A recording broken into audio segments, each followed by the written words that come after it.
So folks, we're about to begin. There are a few extra seats. If anybody wants to try and have a look, there are a few individual seats in the rows if anyone's still looking to sit down.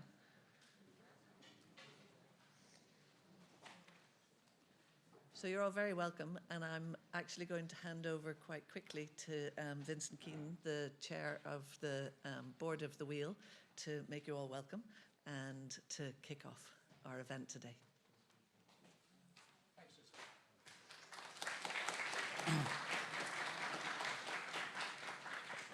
It's always a privilege to stand up in this very historic place. You know, it's not often you kind of get to speak in these places and you forget that the Taoiseach was just reminded of the history of the place.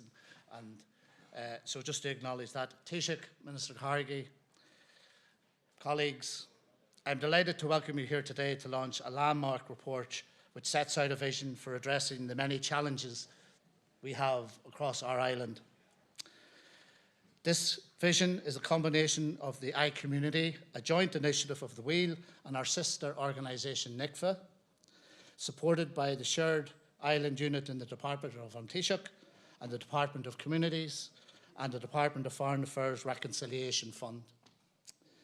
Many key issues facing civil society are now global, and it makes sense to have a strong regional and international collaboration. The Wheel and NICFA have been working together for many years, sharing challenges faced by our members who span the diverse civil society organisation and networks across the island. And on that note, I'd just like to pay tribute to Seamus, the CEO of NICFA, and Deirdre, who have personally developed that relationship over many, many years. And just to note that Seamus is going to be retiring later on this year when they get a replacement. And as many of you will know, Deirdre will also be going on to a new challenge in the Irish Red Cross at the end of this year, and we wish them both every success.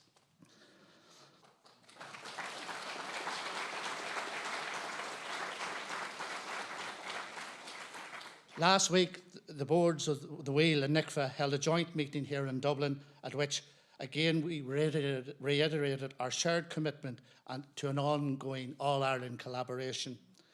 The report identifies an ambitious programme of work for civil society shareholders to advance on a shared island basis. We look forward to working with our respective membership in progressing this vital work in the months and years ahead.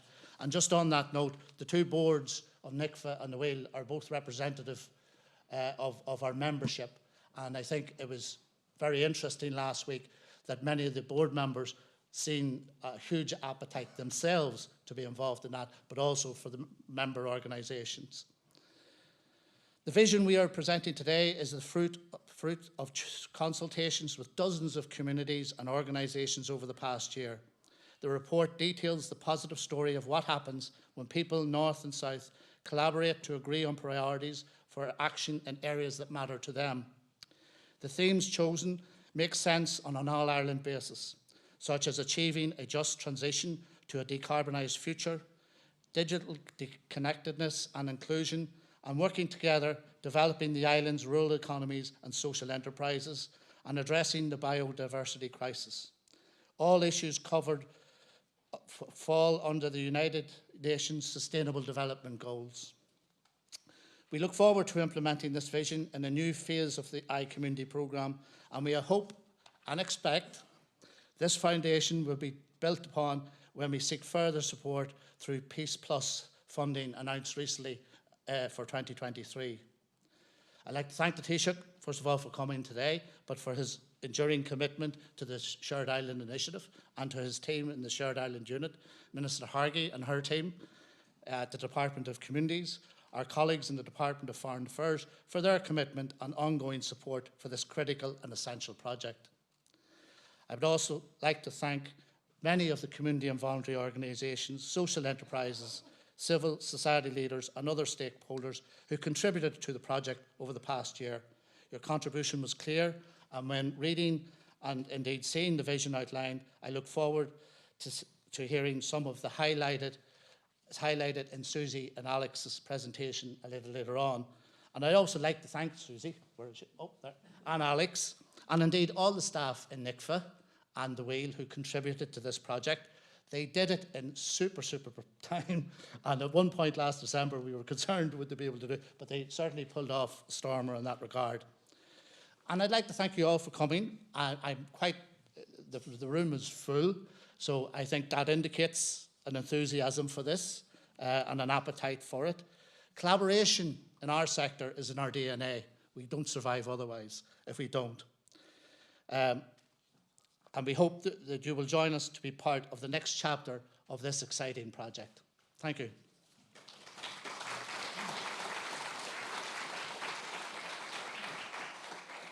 Thank you, and to continue that, we have the Chief Executive of NICVA, the Northern Ireland Council for Voluntary Action, Seamus McAlevey. Thank you.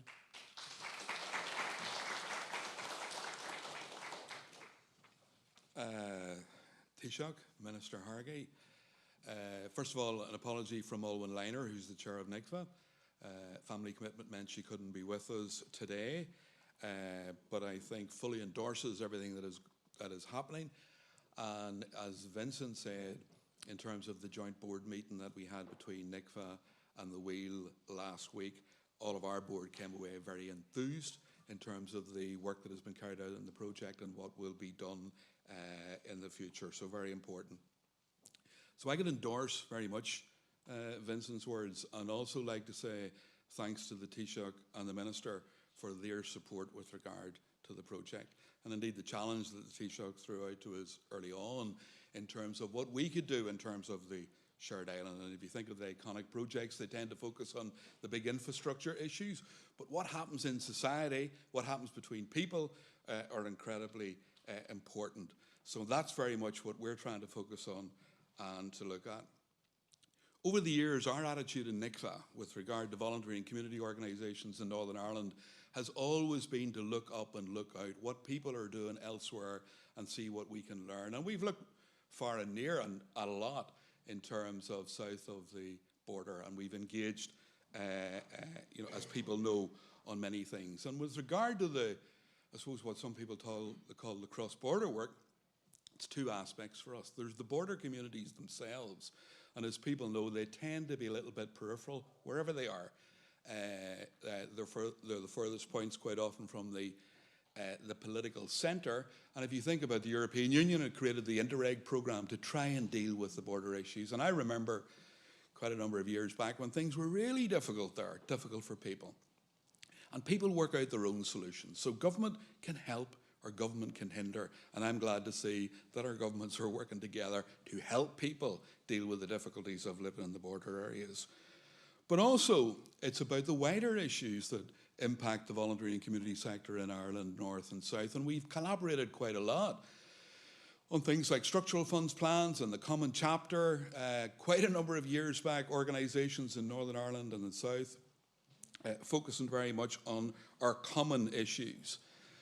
I mean, indeed, I was also a member of the Task Force on Active Citizenship that was created by your predecessor, Bertie Ahern, and the issues that we were concerned about then very much impacted people in Northern Ireland as well as it did in the south of Ireland. So we're always happy, I think, to play a part in initiatives like that that develop our sector's understanding of how things are changing. I think the other thing that clearly has happened through the COVID crisis is that a lot has changed in society. We knew that digital change was moving quite rapidly. We knew that we were in some sort of fourth industrial revolution, but what we've seen is that speed up during the whole COVID crisis. And we want to be able to tap into that and to use the experience that our sector has gained very much as spontaneous responders in that crisis, but use that to build for the future. And I think as Vincent remarked about the various aspects of the focus of this project so far, there is a lot that we might do to help rebalance society, both geographically in terms of rural areas in Ireland, North and South, in terms of the West, because people can work in different places now. And we need to be thinking about how that will pan out in the longer term. And from our point of view, I think voluntary and community organisations want to be towards the head of the curve rather than coming in its wake. So there is so much clearly to be done in the future, and I think this iCommunity project has sparked the interest very much so in that. So I'm looking forward, obviously, to the launch of the report, but also looking forward as to what will happen next over the years to come. And on our part, it's about how we complement people into the developments that will take place north and south in Ireland. Thank you very much.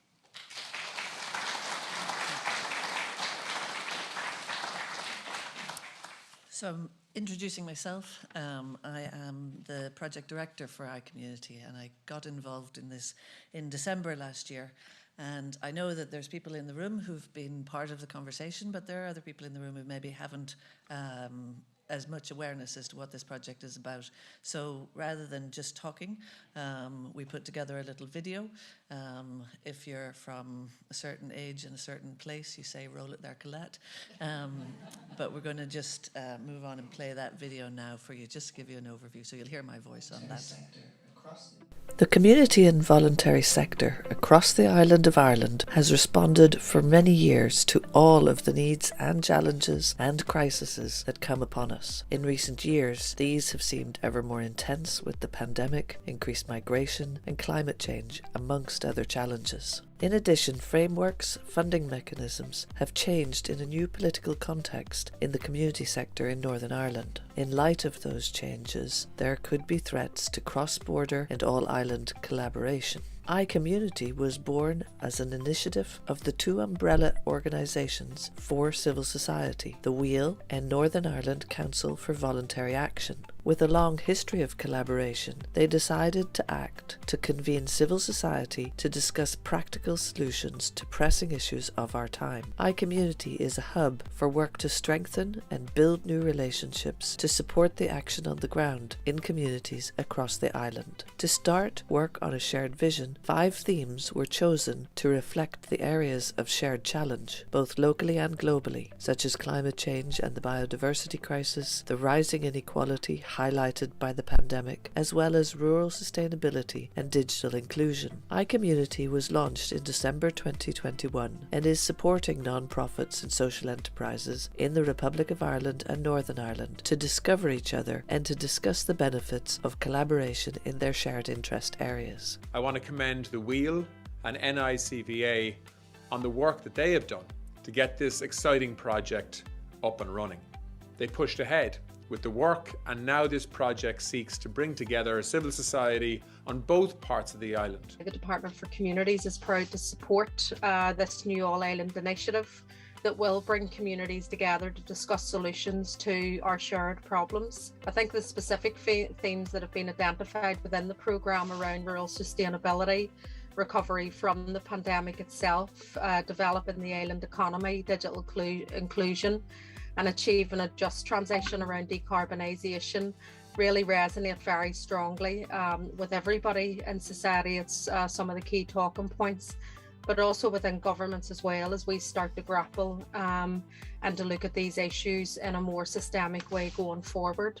And obviously, as we navigate our way through the challenges that we're facing, it is imperative that we all collaborate and work together to build the capacity across our voluntary and community sector and to enable it to offer the continued and renewed support that it has done with communities. iCommunity convened conversations, workshops, and created a podcast called Across Divides, highlighting examples of existing all-island practice while developing new opportunities to work together on shared challenges. A new website, iCommunityHub.org, is gathering together some of those news and views and case studies. The podcast is viewable there as a mini web series. This short video gives just a flavour of the level of engagement and enthusiasm throughout this first phase of iCommunity, and invites and hopefully entices people to get involved in coming together, finding and lobbying for support for the solutions that communities are so capable of creating when we work together on this island.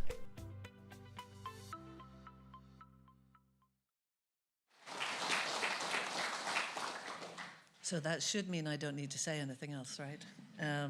So I'm going to be very brief, just as well. We need to keep certain timings very tight. But really what I'm here to do is to launch this report. You've got it on your seats. I'm hoping that people have a very good read of it, but also you can see that we wanted to make it as accessible as possible. And some reports are hard and dense to read. And so this has a lot of visuals and summaries, which we gathered live at the events that we, so that we were listening and reflecting back to people what we heard them saying. And I think it was touched upon the relationship, the things that have changed since the pandemic. I think one of them has been the relationship between funders and the community sector, because there was a need to respond quickly and to trust and respect the sector, and to see how the sector taps into local intelligence. And so you'll hear that with some of our speakers later on as well, talking about the different themes and different aspects of the whole conversation. The themes were important because we chose things that were global in nature and make sense on an all-island basis, you know, and that was proven by the engagement. We really had an incredibly high level of engagement, and we still have today.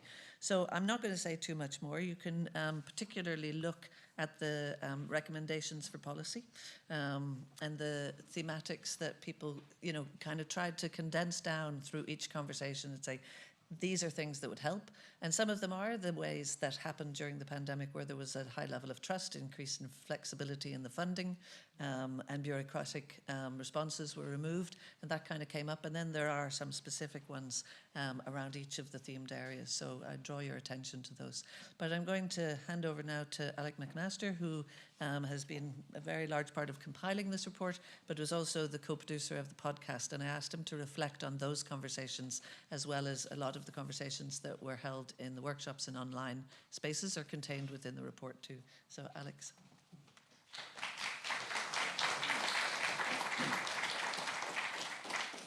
Thank you, Susie. Taoiseach, Minister Hargy, and everyone who's here.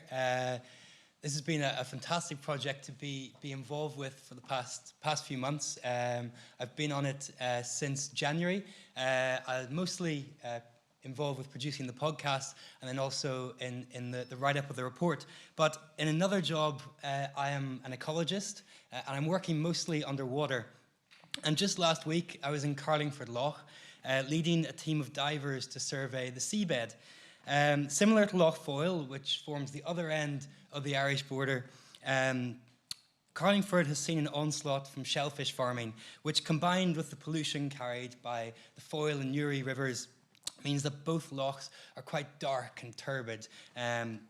But the life that we found that existed beneath the surface was absolutely astounding. We found an array of starfish, anemones, nudibranch, lobsters, sponges, and even rare blue-rayed limpets. The rich biodiversity was a real sort of tangible source of hope and something to cling to. And that night in Carlingford, with the divers and with a few of the members of the communities around the loch, we were able to use those kinds of inspirations as a real instigator for conversations about the possibilities for communities on both sides of the loch to work together for its protection, and we even had conversations about potential restoration. And what was really beautiful about that was that there were already so many examples from all around the island that those communities could learn from. A few months ago, we spoke on the Across Divides podcast about the necessity of all-island work to tackle the biodiversity crisis. And we weren't just talking about possibilities and pipe dreams. We spoke with the Rivers Trust about their work with farmers on rivers that cross the border, working with them on issues of pollution. We spoke with people involved in the All-Island Pollinator Plan, who are working to protect some of the island's species of bees. I can't remember how many there were, but it was something like 200. It was wild. Bees and rivers, they don't really respect those kind of jurisdictional boundaries that have been imposed by humankind, and that applies all around the world. These conversations not only highlighted the need for an array of challenges to be tackled on an all-island basis, but the importance of moving even beyond our coasts and putting those conversations in a global context. The climate and biodiversity crises are prime examples of this, and it's why we see all these global summits around it. But in our episode on mental health, we talked about intergenerational trauma associated with the Troubles in Northern Ireland, but the impossibility of addressing those without considering violent conflicts from all around the globe. We also looked at learnings that could be brought to the island from social enterprises across Europe. And in our first episode on the role of the arts, language and culture as a vibrant part of civil society, Paula McFetridge of Kibosh Theatre spoke of the need to place conversations about conflict, equality, pain and loss, hope and growth into a global context. What else really struck us during the podcast was the willingness and interest of people to be engaged, who were engaged in these initiatives, to share their learnings right across all the 5 themes of the project. Not only their learnings, but their successes and also their failures, and the need for room for failure that a lot of them expressed. Many of the conversations that started in our studio in Belfast carried on afterwards. People would sit around in the studio exchanging contact details, discussing new ideas that are still flourishing even now. And that was really kind of the crucial point that we found, was that there were people all around the island who want to become engaged in tackling the biggest crises of our time, whether they be the cost of living, digital inclusion, or a pandemic.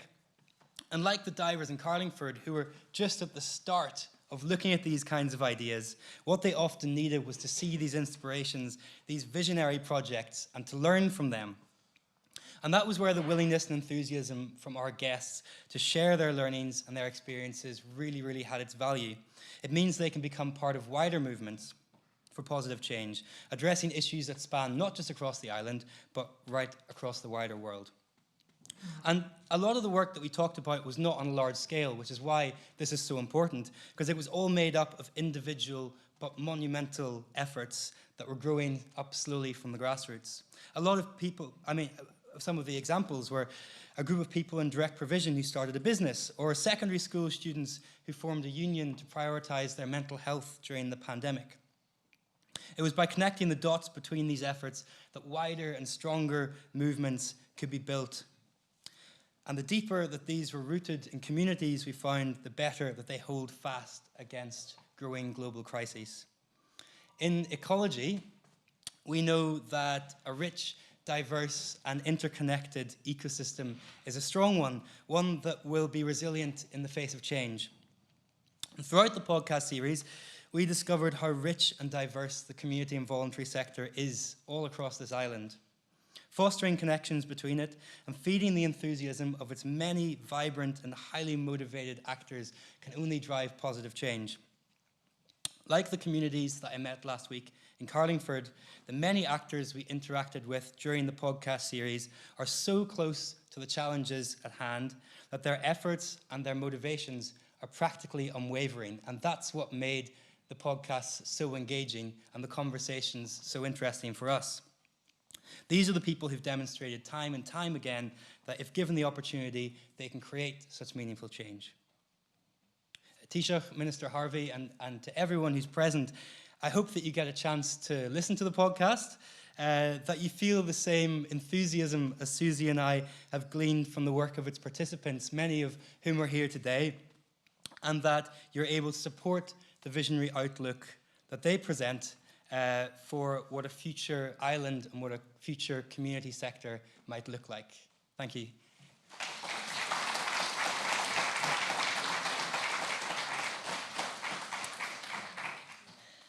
And now I'm going to invite the Taoiseach, Micheál Martin, to come up and make some remarks and hopefully respond to the launch today. Thank you.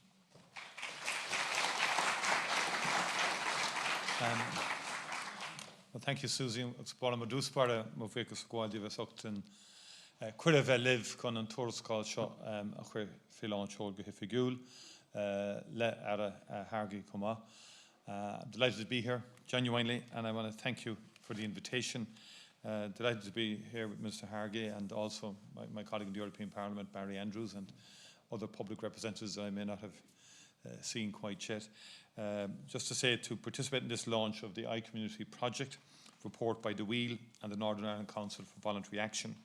Could I just say to Alex, thank you, and in terms of the divers of Carlingford, maybe you should get a project together about the restoration and submit it to the Shared Island Unit. I know the Shared Island Unit always get worried because every kind of audience I address, there's another project coming out of it that demands funding. But that's something exactly what we want to do through Shared Island, is cross-border biodiversity projects. We are working on some others, and I could think of nothing better than the restoration of Carlingford Lough, and that we would contribute to that. And I found both, Susan, your contribution very invigorating. I want also to join in acknowledging the roles of Seamus McAlevey and Deirdre Garvey in terms of the collaboration down through the years. We've known Deirdre for quite some time and is moving on in a few months to a worthy project, but you've been a hugely able and a very energetic CEO of the Wheel since 2000, Deirdre. You've brought the network from its earliest days through to today, where the Wheel in the Republic is a voice, a connector, a multiplier of the vital work of more than 2,000 community sector and charity organisations. And you've been a tireless champion, and all of your members in the Wheel, an inspiration really in terms of the positive power of citizens in our society, and you and Seamus have really powered that on an all-island basis. I think it's fantastic to see so many people here this afternoon reflecting the diversity and the vibrancy of the community and the voluntary sector and of social enterprises and philanthropic and charitable enterprises also. Your iCommunity project is a very important contribution to the government's Shared Island initiative, through which we are engaging with all communities and political traditions to build consensus around a shared future underpinned by the Good Friday Agreement. And we're doing this by taking forward an agenda for more ambitious, impactful cooperation with the Northern Ireland Executive and British Government through the framework of the Good Friday Agreement, focused on addressing the major shared challenges for this island. Also seeking new opportunities to cooperate and invest across our borders and communities, including through our €1 billion Shared Island Fund. Deepening understanding of the whole island in economic, social and cultural and political terms through a major and unprecedented programme of published research, which is really gaining critical mass and proving to be very insightful. And also by fostering the space, which both Susie and Alex spoke about, including through our Shared Island Dialogue series, to look to the future on this island in a positive way that doesn't compromise anybody's identity or aspirations, unionist, nationalist, or neither.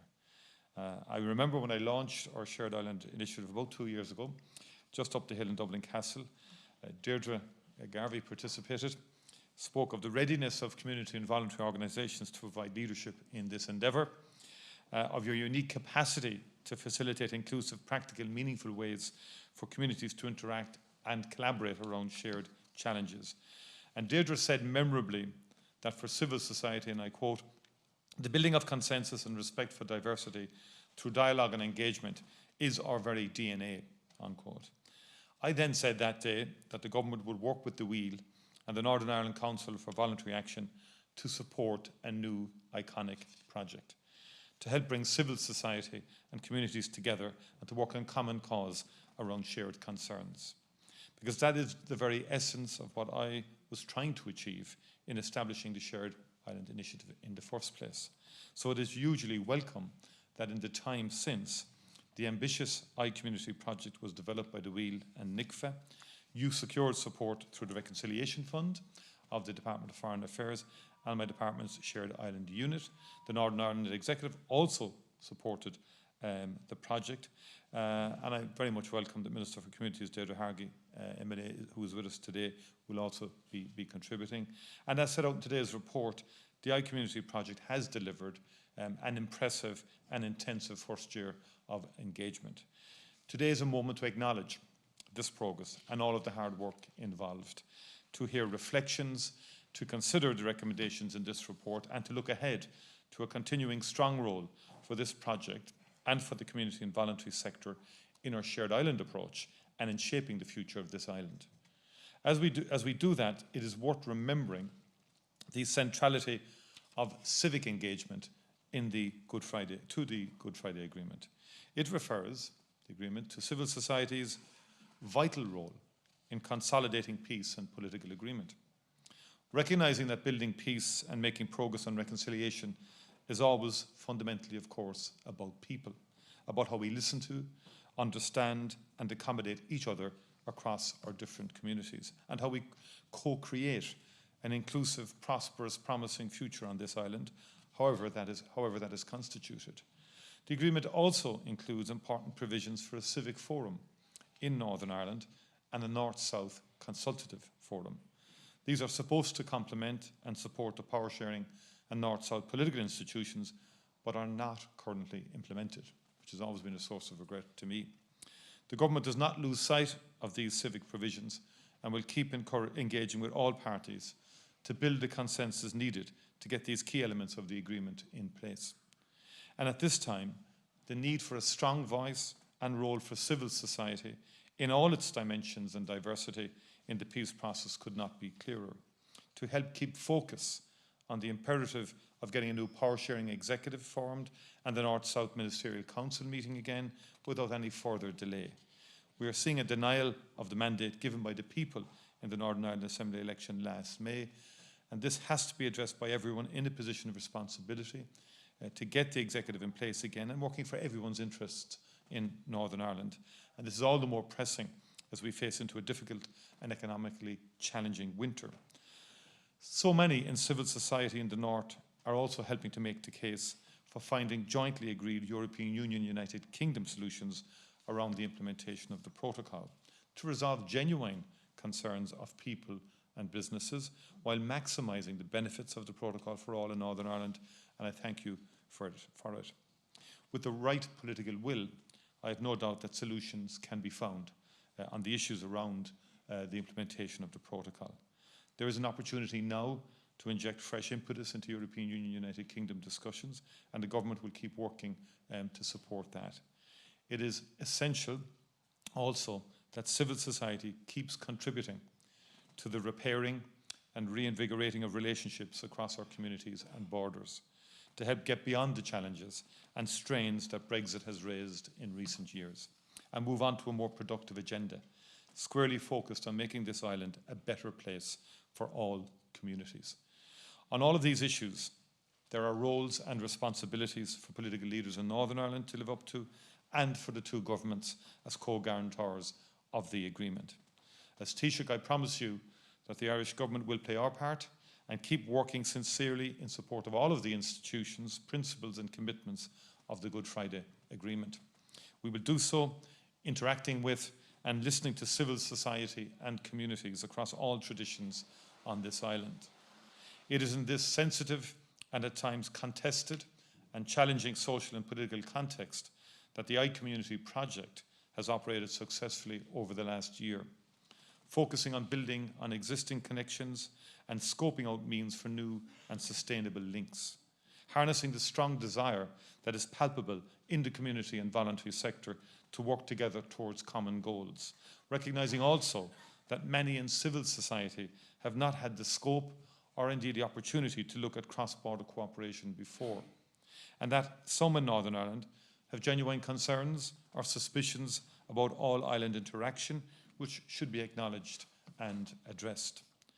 Today's report illustrates the hugely positive dynamic that is there when people north and south simply collaborate on things that matter for them and their communities, like developing social enterprise, working for just transition, and advancing digital inclusion.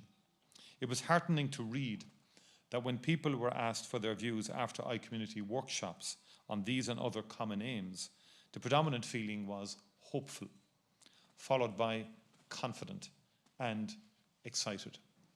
We need to nurture and grow that hope, confidence and excitement in our civic relationships on this island. This is the iCommunity Hub. And reading today's report, there are 4 I's associated with the project that particularly strike me: inclusivity, innovation, impact, and initiative. Your inclusive community hub is one that has worked to involve people from all traditions and backgrounds on this island. Importantly, also including ethnic minority communities, both new and long-standing, who comprise significant parts of our society, both north and south. Their perspectives and experiences help to inform and enrich how we look at our relationships across the board on this island. And this is an innovative community hub, which has impressively navigated challenges of the pandemic, of geographic distance, and of diverse starting points in communities, employing new and creative means, both online and in person, to help develop shared narratives on the why of cross-border cooperation, and to work from common goals through to specific actions to substantiate the how and the what of collaboration. This is also an impact-oriented community, dealing with topics that have real significance for people's lives and a strong basis for cross-border interaction. And clearly, it is a community hub with huge initiative, fostering new partnerships between community and voluntary groups, charities and social enterprises.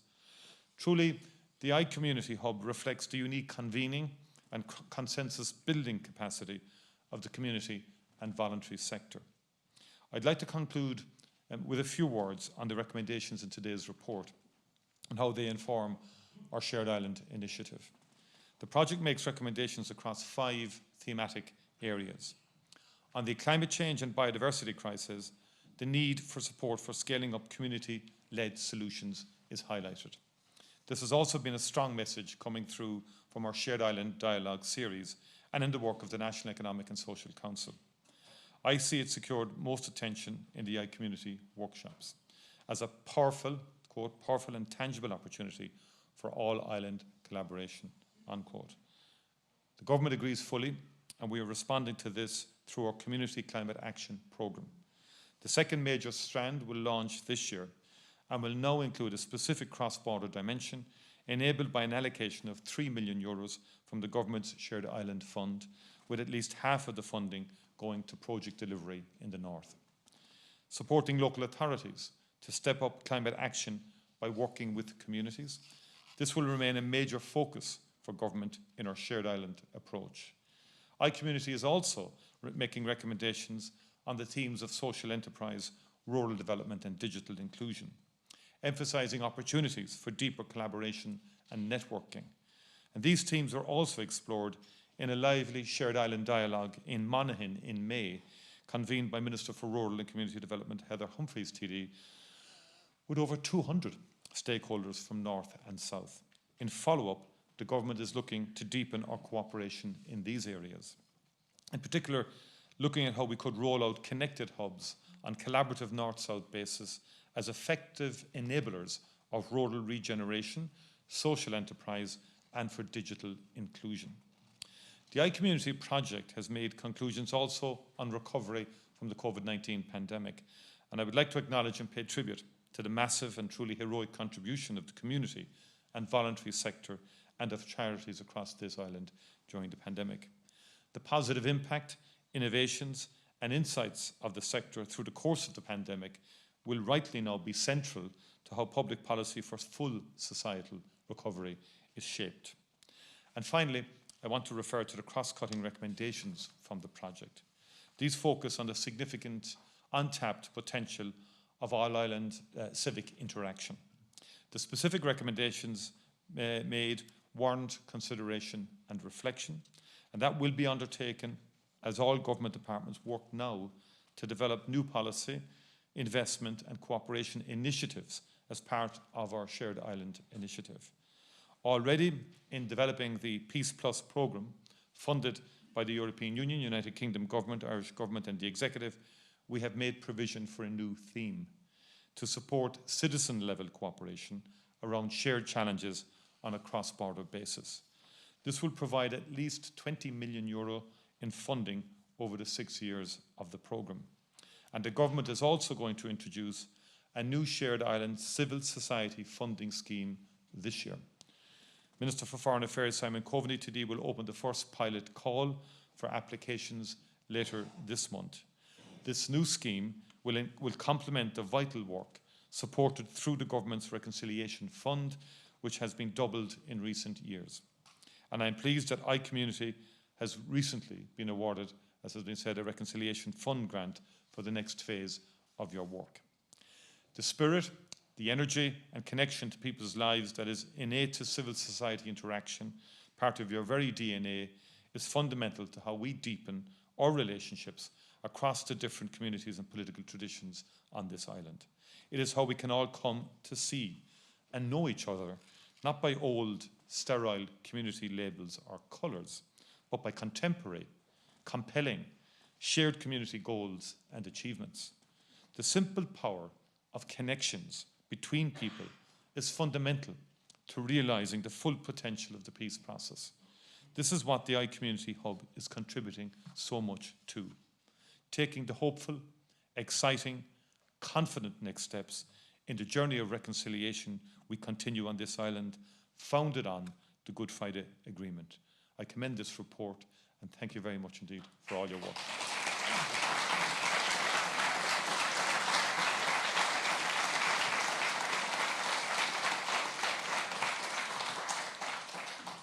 Thank you so much, Taoiseach, for that response.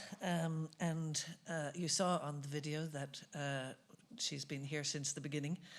This project, as we've talked about, happened over quite a short space of time. It was launched on December 6th last year, and I joined the Zoom, as did Minister Hargey, as my first day on the job as iCommunity Director. So I'm delighted to welcome her back. Minister Hargey, if you'd like to come up.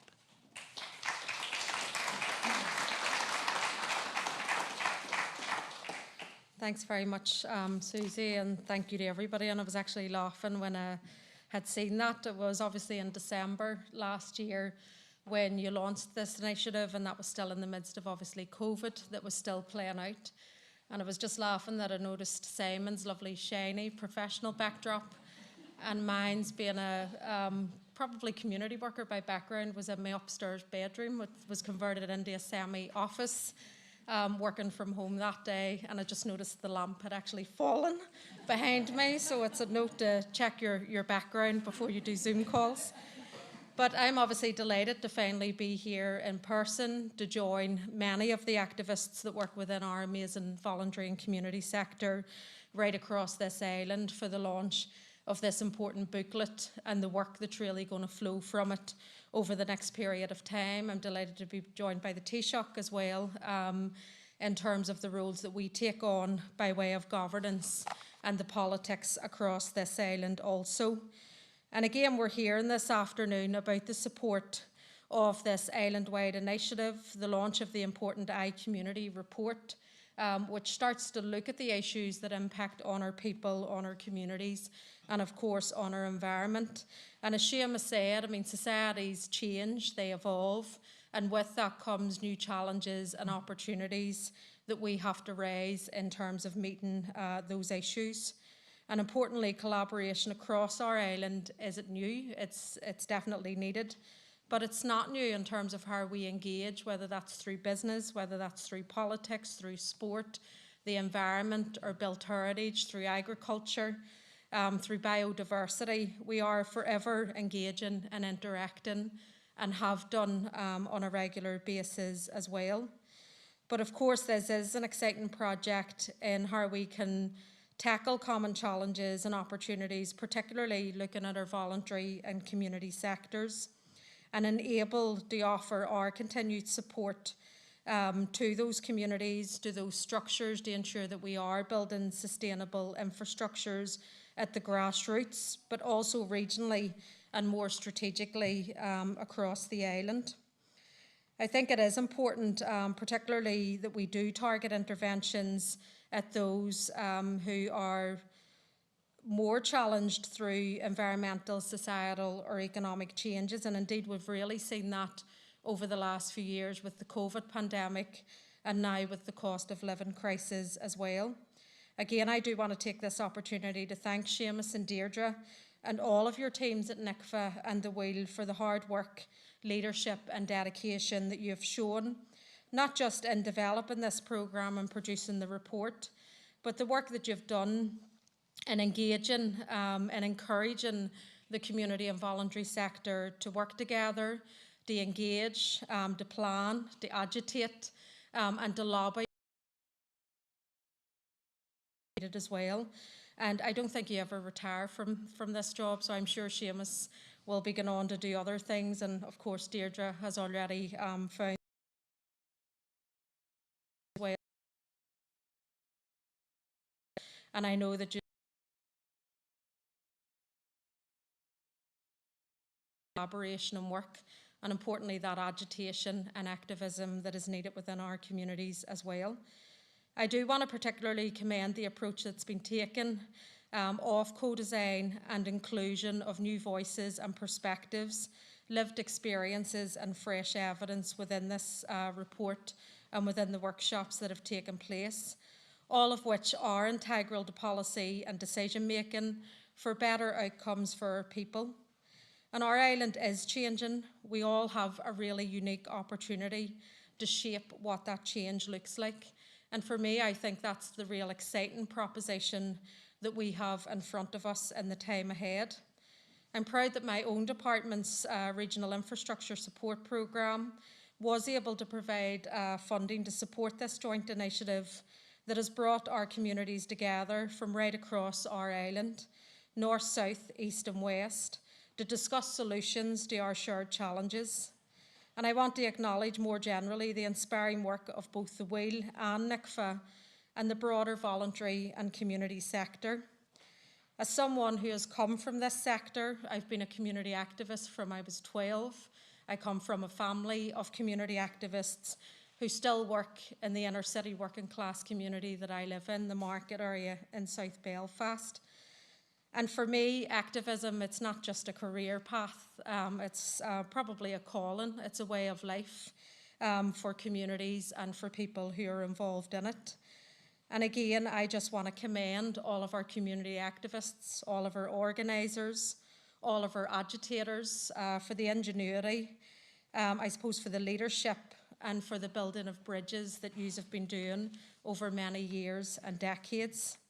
You've been to the fore of helping the most vulnerable within our communities to deal with two societal shocks in recent years, the COVID pandemic and now the cost of living crisis, with the most impoverished and deprived feeling the impact of these shocks more acutely. And we know the different sections of our population that are more adversely impacted when we see societal shocks take place. That's our women, our children, those with disabilities, our working class communities and minority ethnic communities as well. And that's why, in terms of a social recovery, we need a step change to overcome the systemic inequalities and issues of poverty that impact on our communities right across this island. And of course, the Shared Island, Shared Practices work provides us with an excellent opportunity to bring together civil society on both parts of our island to address these shared challenges that affect people and communities right across our space. And of course, for the creation of a cohesive and inclusive society moving forward. Again, I want to welcome the focus of the iCommunity report, which is about providing a vision and building on existing connections that scope the potential mechanisms for new and sustainable links across our island. We're all facing challenges at present, and these do include the cost of living, as I've touched on the COVID pandemic, and the impact that that has on communities, an impact that we haven't really seen yet, but that will continue to build, particularly around issues of mental health and well-being, around family cohesion, around just the ability to live day by day and to ensure that you can afford even the basic necessities of heating your home and having a meal on the table as well. And of course, all of these are impacted by the broader politics, particularly around Brexit and the need to respond to our climate change concerns. And we can't continue to do what's been done before. We must create something better. We must try to steer our way through the challenges that we face collectively, and it's imperative that we continue to collaborate and work together as an island to build the capacity of the voluntary and community sector and to enable it to offer a renewed support for communities, particularly when challenging poverty and inequality. We must build back a more just society that proactively builds participation, inclusion and sustainability. A society that delivers equality of outcome, not just opportunity, for our people and our communities. This report sets out a vision for a society that strengthens social, economic and environmental rights and protections for all. The specific themes have been identified within the programme around rural sustainability, recovery from the COVID-19 pandemic, developing the island economy, digital inclusion, and achieving a just transition to a decarbonised island resonate very strongly, not just with me, but I'm sure with many communities and families right across Ireland. The challenges are common, but so too are the solutions, and we must tap into the experience of organisations across our island and spread the learning for everyone to benefit. Whilst the recommendations within some of the themes will cut across the responsibility of other executive departments, we know that these won't be resolved in a siloed approach. We need to embrace collaboration within and across government, as well as within and across communities. We need to ensure that the recovery is fair and that it protects everyone. We have to see transformative change to our economy that must work in the interests of broader society. This complements the work of my department in continuing to take forward a community wealth building approach, a people-centred approach to local economic development which redirects wealth back into the local economy and places the control and benefits into the hands of local people and communities. Community wealth building offers a foundation for a more balanced recovery, and I'm championing this approach within my department and exploring ways that the principles and practices to deliver improved community outcomes on the ground through local economic models. That's looking at public procurement, it's looking at the roles of our anchor institutions and what they can do within the recovery. It's looking at fair and just employment practices, the right to unionise, the right to collective bargaining. It looks at our financial institutions, where does economic power rest, and how do we use financial power in the interests of our people, our communities and our local places. The lived experiences and challenges from our colleagues within the Voluntary and Community Centre will be instrumental to the successful design and delivery of future services across our island. To build a sustainable foundation for the recovery and renewal, the voluntary and community sector are a critical part of the foundation and collaboration that is needed in the time ahead. And again, I want to wish as well on that journey. As was touched on, we are a society emerging from conflict. We're a society that has emerged from division.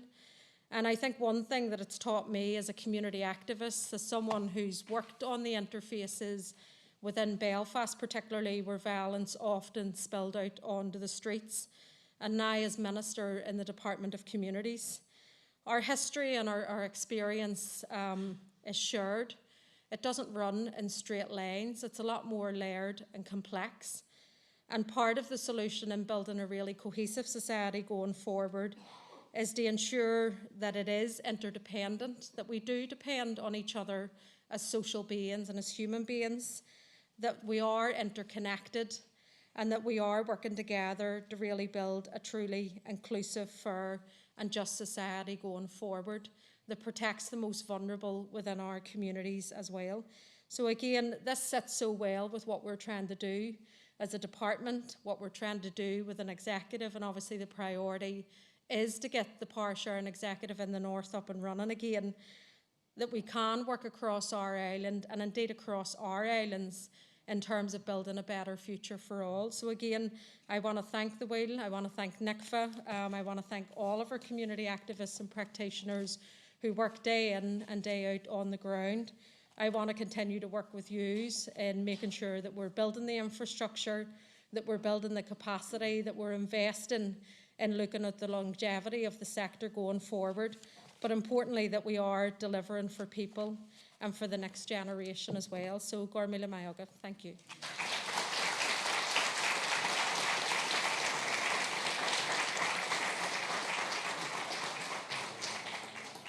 Thank you for both those addresses. I'm aware that the Taoiseach has to slip quietly away to another event, a very busy day today, so we appreciate the time you gave us and the response from both of you to be so enthusiastic and to see how everything weaves together so well. So thank you very much.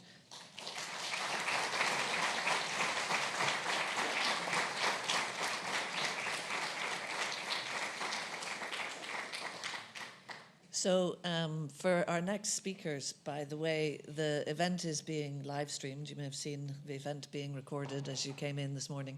So I was assured that the Taoiseach has the ability to watch the rest of the event either live stream now as he goes to wherever he's going or later on the recording. So what we're going to hear from now are some of the participants who took part in one or other aspect of iCommunity's work this year. So we had a podcast and we had lots and lots of engagement sessions. So I'm welcoming, on our podcast, we had Hilary from Fighting Words, and we have two young people from Northern Ireland who've travelled down to us today who are going to read a piece each, and it's really, I think Fighting Words exists in Dublin and it exists in Northern Ireland, and it's about giving expression for young people and giving them the ability to write, to tell their narratives, to share their perspective.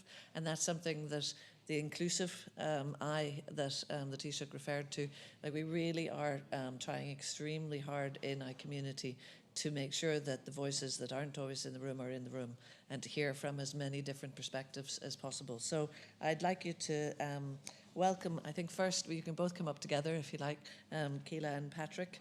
And Keela's going to read her piece, Can We Say We Tried? And then Patrick will read his piece, Intersection. So both of you, welcome.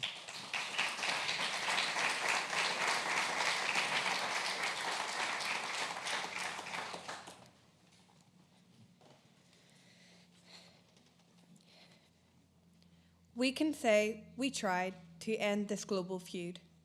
Our own planet died. Earth won't be renewed. The ignite of blazing fire, splitting the evergreen, burning hope started to tire as our fight went unseen. The world crumbled beneath while we stomped on the ground, yelling through gritted teeth, still not a sound. We called on the politicians, the directors of the sphere. They nod to our mission. They can't see our fear. A question struck my thought. I lowered my cardboard poster. Was there worth in what I sought when the end was coming closer? As the globe dissolved, we witnessed the fall. Rising waves, unevolved, the leaders did nothing at all. There wasn't a planet 2 when our world was set ablaze. There was no campaign to do when we ran out of days. Tell history we're accountable for how our planet died. For when the end was stoppable, we can't say we tried.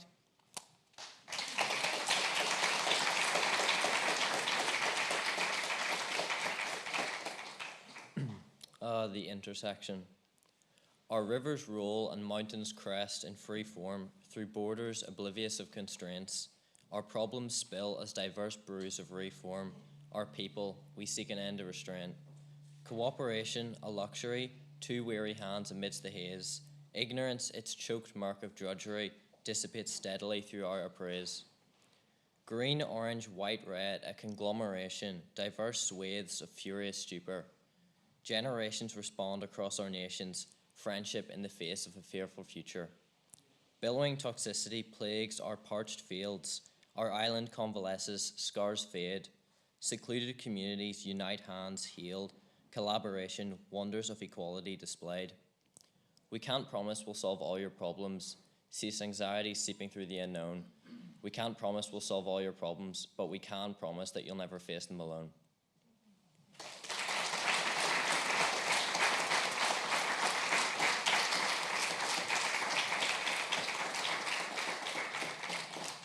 Thank you, both of you, for very clear pieces and real calls to action, I think, as well. So I'm going to ask Iva Pocock, where are you hiding? Iva, who participated in the workshop on on climate change and the SDGs. And Iva is a journalist and a communications consultant, but she's also worked with a European-wide network of networks called Ecolease that focuses on supporting community-led climate action. So Iva.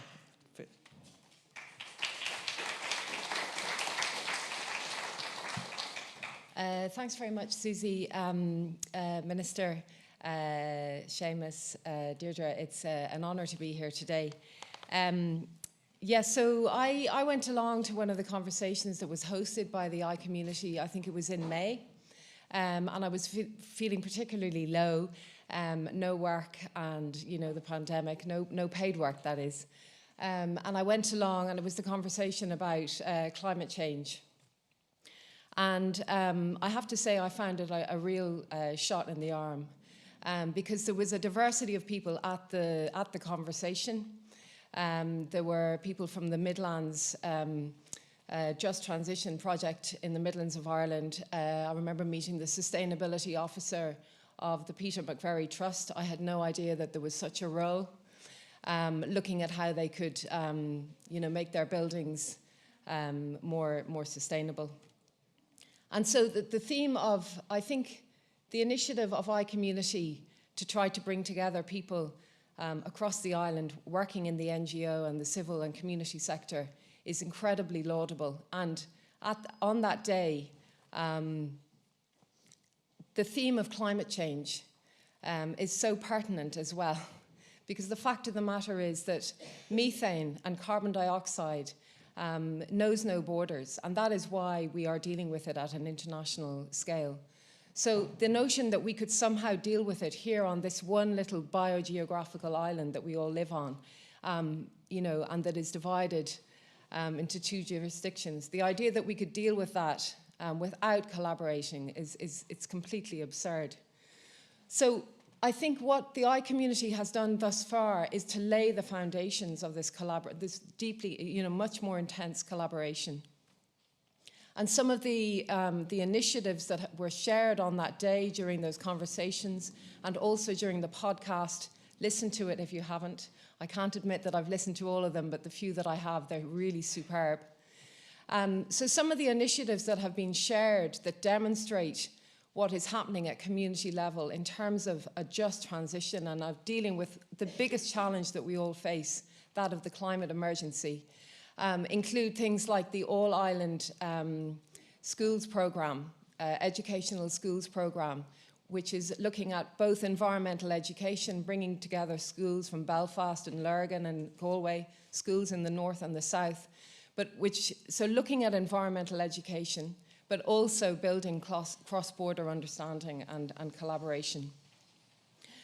There are also initiatives like the River Trust that Alex mentioned. There are 17 Rivers Trusts now set up, as I understand, in Ireland, covering about a third of the landmass. Again, our river basins, our catchment basins, do not take any heed of the border. The main one being the Erne, which I understand, I think, rises in Cavan, flows through the north, and then flows into the Atlantic in Ballyshannon in Donegal. How can we look at improving our water quality and tackling the biodiversity crisis if we're not looking at it from an all-island perspective?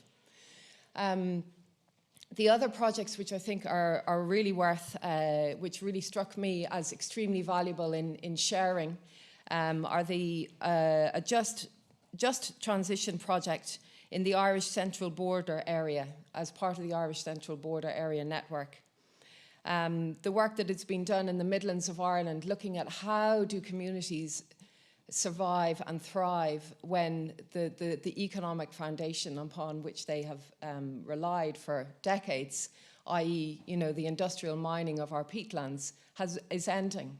So these are huge challenges. Again, there's an excellent initiative in Dingle looking at working very closely between communities and farmers in particular to look at how can Dingle become energy sustainable, neutral, carbon neutral. So these are some of the initiatives that have been already being given more air thanks to the iCommunity project. And I'm extremely grateful to Susie and to the team in NICFA and the support in NICFA and the Wheel for what they have done with the iCommunity. And I really look forward to what you're going to be able to do with the next tranche of funding, which I understand you have received from the Shared Island Initiative from the Department of the Taoiseach. So the Taoiseach mentioned the word hopeful, and it's in the report. And I certainly, at that conversation, just down the quays earlier in the year, hope was the main sentiment that I came away with. And I think, given the absolutely massive challenges that we face globally, but also on this island, I think that the iCommunity has been launched now with this beautiful report, and was going to continue is really something to bring us hope again. So thank you.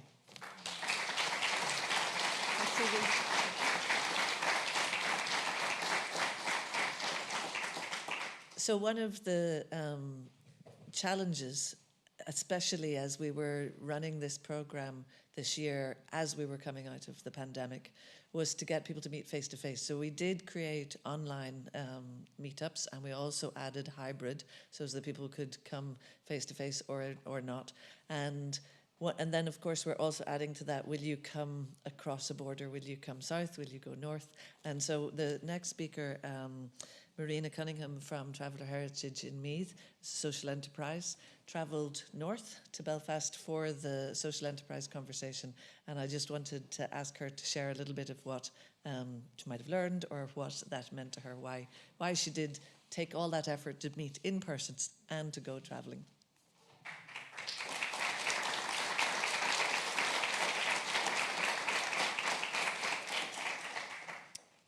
Thank you, Susie. Maybe it was just a chance to get out of the office and to get to go somewhere. My name is Marina Cunningham, and I am the manager of Meath Traveller Workshop, and we're based in Navan in County Meath. Meath Traveller Workshop has been around for the past 50 years, so it is tried and tested, tested being the word probably to use. So we are a community development organisation who look after everything from upskilling to education programmes. We work with people who are, in a housing crisis. We have a family liaison person. We work with people who are in prisons. So our role, I suppose, is fairly diverse. The organisation itself is a collaboration of members of the travelling community and the settled community. So it is fairly diverse. One of the projects that we have run over the last number of years is a social enterprise project. And we worked with the probation services to run a social enterprise, a small social enterprise. And the idea was that we would employ people who have either a criminal conviction or who are on probation, giving them an opportunity to actually have a job that they can put onto their CV to move forward. So the project is called Kickstart, and that's basically what it is, a kickstart back into society. We linked that to our social enterprise. We currently our heritage project. So we would have a barrel top wagon that goes out to various fairs or to communities, to schools, and the marrying of the two kind of worked really well. The Kickstart project make crafts that would be specifically about travellers, but not necessarily only for travellers. So we did make 2 presentations earlier today of some of the artwork that we do. We also engaged, I suppose, in Northern Ireland with the Northern Ireland Western Trust. So as part of the comic relief funding, so we're doing a project in Northern Ireland at the moment, and the wagon has gone up and down. Will go up. Has gone up twice, but will go up another 2 times between now and next June. And that has engaged in an awful lot of younger students, regardless of whether they're travellers or members of the settled community. But what it is about is building bridges. And it is showing travellers in a positive light. So for that reason, we are delighted to be involved with the iCommunity project, because it doesn't matter if you're from the north of Ireland or from the south of Ireland. Travellers are from Ireland. So I suppose some of the difficulties in Northern Ireland, they may not, some of the organisations are not as well established, or it is harder to engage, and I suppose that's probably why we got involved with the Western Trust as well. But our project is cross-border, and truly cross-border. I have been at a few of the events that we've run, and it doesn't matter whether you're from north or south, the issues are the same. I suppose sometimes the negativity is the same. And being involved with the iCommunity project, it meant that we're talking to people from both sides of the border.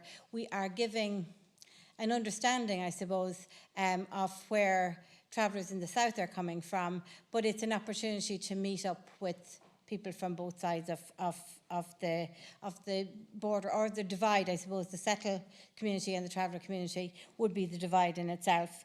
The crafts that we're making and some children's jigsaws would be a photograph or an image of the likes of the barrel top wagon, which is a great starting or conversation piece for children. It's hard to explain diversity to children. Children seem to be the ones who don't mind about diversity. They don't understand, or they haven't been educated, maybe negatively. So they have learning about diversity at a very early age is really important. So that's kind of, I suppose, where we enjoyed our participation in the iCommunity, because we were able to put across some of that diversity in a positive way. We hope to continue to work as part of the iCommunity and learn. I suppose we hope to learn a lot from the organisations that are there, but we hope to bring something to the organisations as well. I suppose my colleague Laura is with me today, and if I have questions when it comes to the traveller community, Laura answers my questions for me.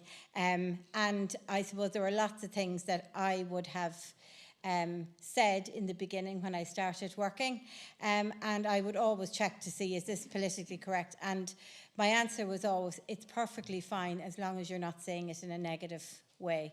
If you're asking the question, what should I say, or will I say the wrong thing? Asking the question is what it's about. So that's kind of what this connection has done for us. It's given us a chance to listen to people ask the questions, but answer the question as well. Thank you.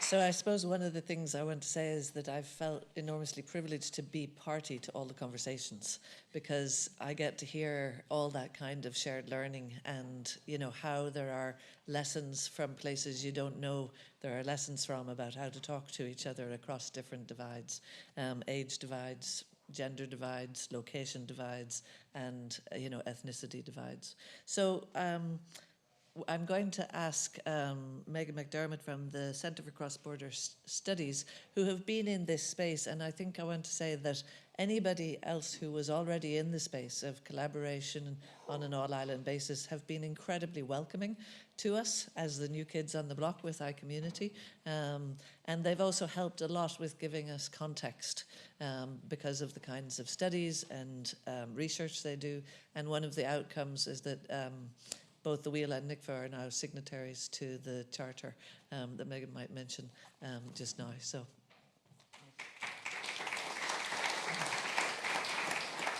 Thanks, Susie. Thanks very much. It's a real pleasure to be asked to speak today at this about the iCommunity project and the demand for it in the current context, and also the value that we at the Centre for Cross-Border Studies see in such an initiative and how we've engaged with it. So maybe just to set the scene for our involvement and the need for the iCommunity project.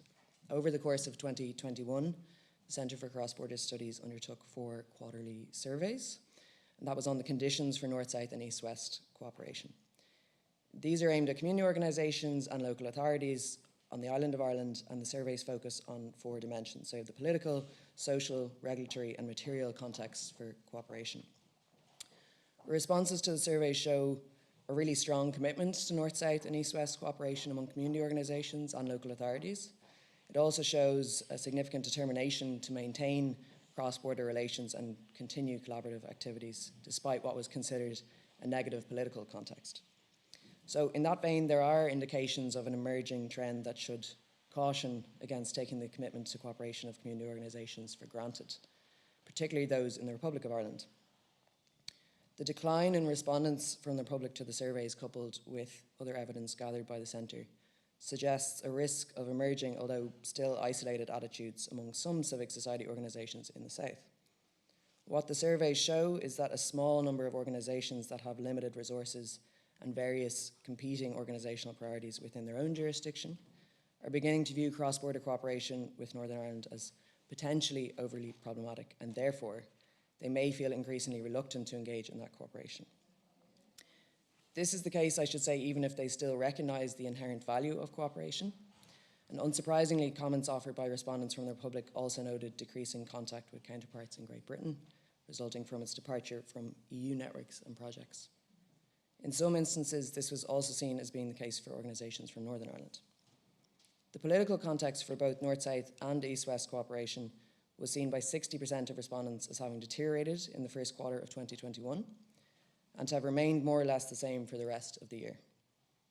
Among the major factors seen as shaping the negative political context was, unsurprisingly, the destabilising effects of political division in Northern Ireland due to attitudes towards the Protocol on Ireland-Northern Ireland and the UK government's relations with the EU.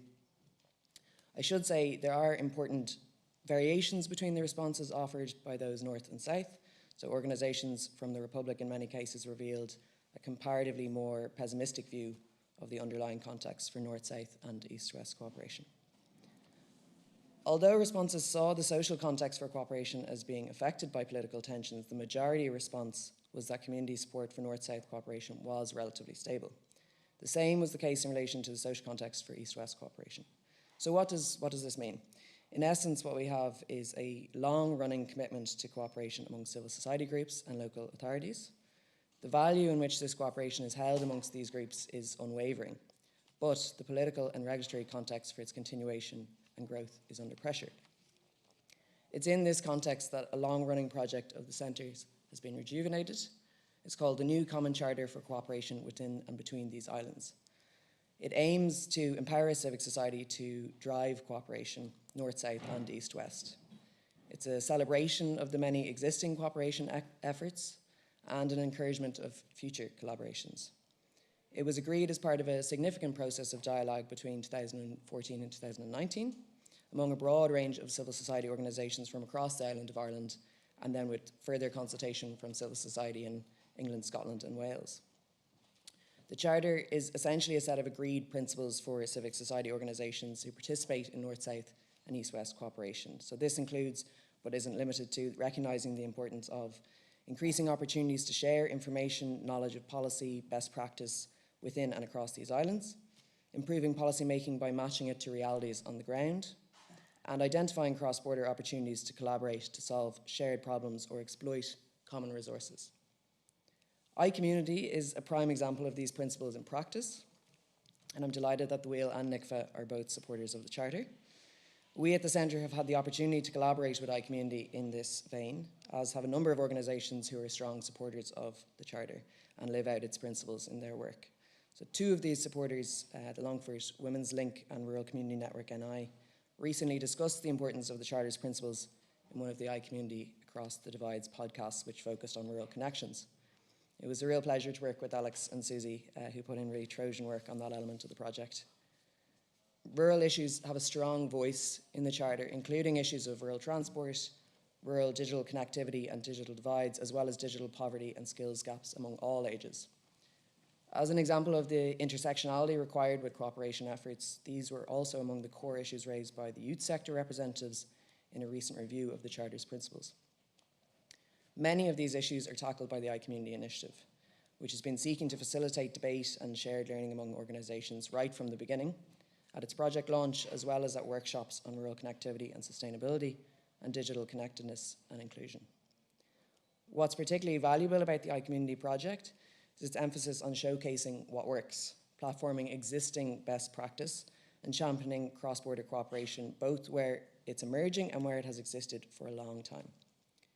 In the challenging political context which our survey results point to, organisations who engage in cooperation work may be tempted to shy away from the limelight, pushing evidence of their good work underground and hindering the natural snowball effect that visible cooperation begets further cooperation. And so the championing of existing practical and valuable forms of civil society cooperation is the guarantee of its proud survival, as well as the encouragement needed to foster its continued growth. This element of the iCommunity project, along with the facilitation of shared best practice, is of course not a once-off exercise, but an ongoing process. Just as the goal of cooperation is something to be continually nurtured and monitored for emerging barriers. As our survey results show, the value of cooperation is something civil society organisations are hugely supportive of and invested in, but we can't take for granted that this will remain this way without facilitation and support at multiple levels. So this is the work that iCommunity has committed to doing, and we're very much hoping to see it sustained into the future, and glad that it will be. To Susie and to Alex and the team at the wheel and NICFA, I just want to say thank you again for the opportunity to collaborate, and I congratulate you on the launch of the report, and I'm very much looking forward to working with you in the future. Thank you.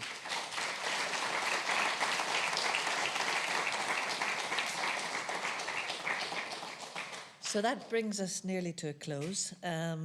I want to just say that, you know, landing into work in an organisation that was actually working in two organisations, Seamus said I'm on the list of employees of NICFA and of the Wheel, was absolutely fantastic. They have been incredible to work with, and I want to not go away without naming Jeff Nuttall and Ivan Cooper, who head up the policy side of the house in both organisations, because it was their vision really, along with Deirdre and Seamus, that created the idea of iCommunity and then handed to me to implement.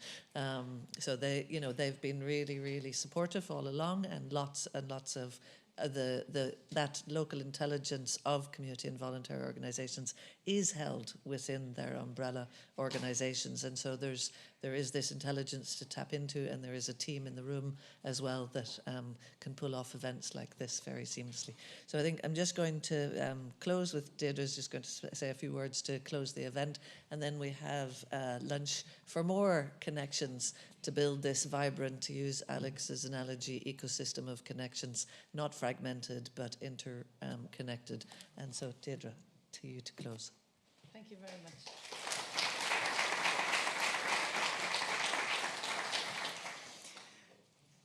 Minister, Seamus, boss, otherwise known as Vincent, the chair of the wheel.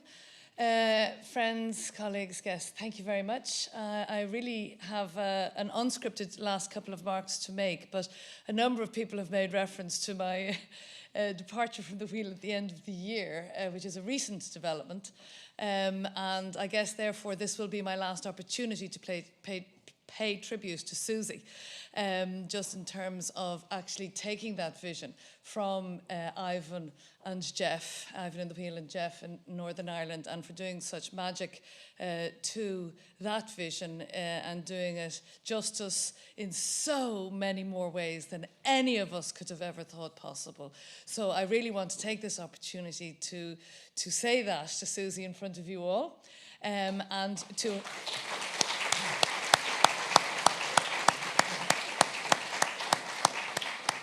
and it's the first time I've met Alex. I've heard his name many, many times, but I tell you, after a speech like that, Alex, I'll be coming to hear you whenever you're speaking in future. So thank you very much for your contribution as well. It was clearly very, very impressive.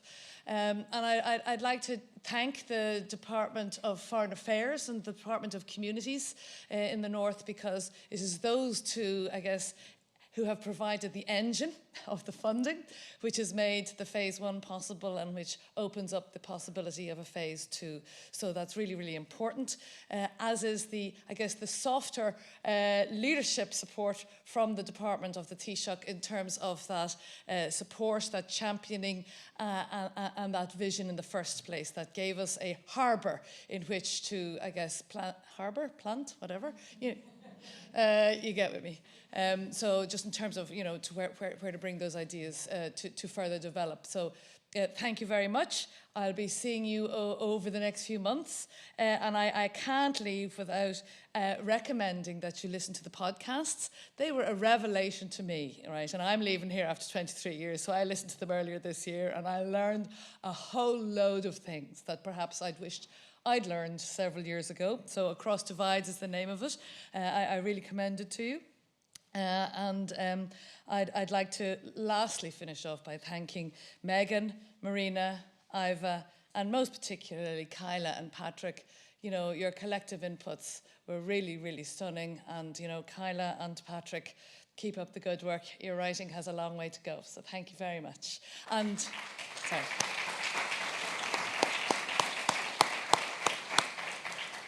And lunch is upstairs, so bring your belongings with you, and let's network in person, which is something we haven't done for quite some time. Thank you very much.